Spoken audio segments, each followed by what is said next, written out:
Howdy friends, so you've heard it before. Don't rush to 60. The game's a journey, not a race.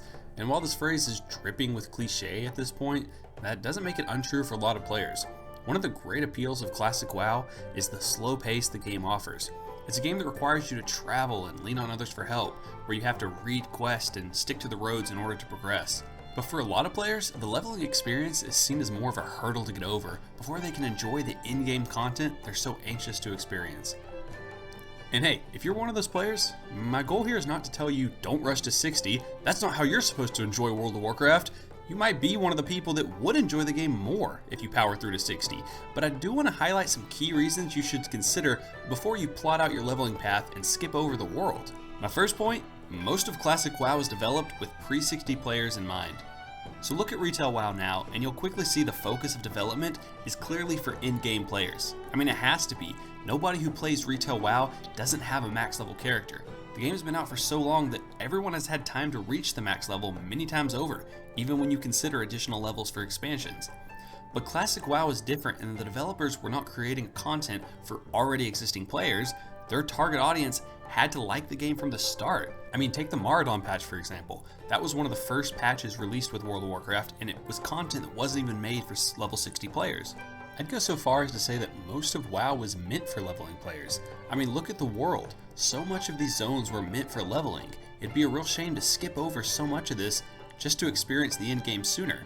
Some of the most exciting quests I've done were in the Stranglethorn Vale or the Badlands, quests that have no value for players at max level to come back and do. I mean, sure, you can't do every quest in the game, but I plan to pick a few favorite zones and commit to at least finishing all the quests they offer and taking the time to read in the lore. The Barrens is a fantastic example of a zone that's rich with lore, but only if you stop to take the time to read the quest and talk to the NPCs. It seems a shame to miss all this just for the sake of getting 60. My second point, you fell in love with this game long before you turned level 60. I'm willing to bet you're part of the majority of players who had no idea what raiding was before they got into WoW. Myself, for example, I didn't even know what a tank or DPS were before I started playing. I didn't fall in love with WoW because of Molten Core or Alterac Valley. I fell in love with this game because I found a world worth exploring and I made a character worth leveling. You might benefit from rediscovering what you originally cherished about WoW, and if that is in-game raiding, good for you, but you're probably a minority. I think you might enjoy taking time to rediscover your starting area, or learning why a dungeon is where it is, and by reading some of the quests. If nothing else, this will at least help you from getting burned out. My third point, you won't be left behind if you do. Watch enough Twitch streamers or browse Reddit for a bit, and you might get the idea that the classic player base is made up of min-maxers, all looking to boost to 60 so they can quickly battle it out for world first clears. But this level of dedication is actually pretty rare. I'd venture to say that only a minority of players want this, and even a smaller minority of players will keep this level of dedication after a few weeks.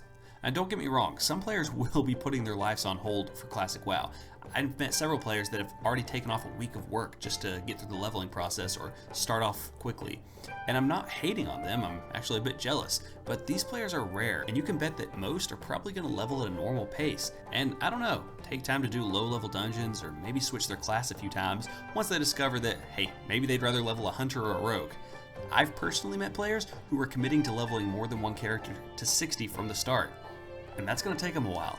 Even if a large portion of players pass you up, you'll have plenty of time to get 60 and gear up, because remember, the in-game content's going to be released in phases, so don't worry about missing out on all the action. It'll be waiting for you. My fourth and final point, we're probably not getting this again. There's been some speculation about what Blizzard plans to do after Classic WoW is played through by 90% of the players. Maybe they'll release the Burning Crusade, or maybe they're going to make seasonal servers.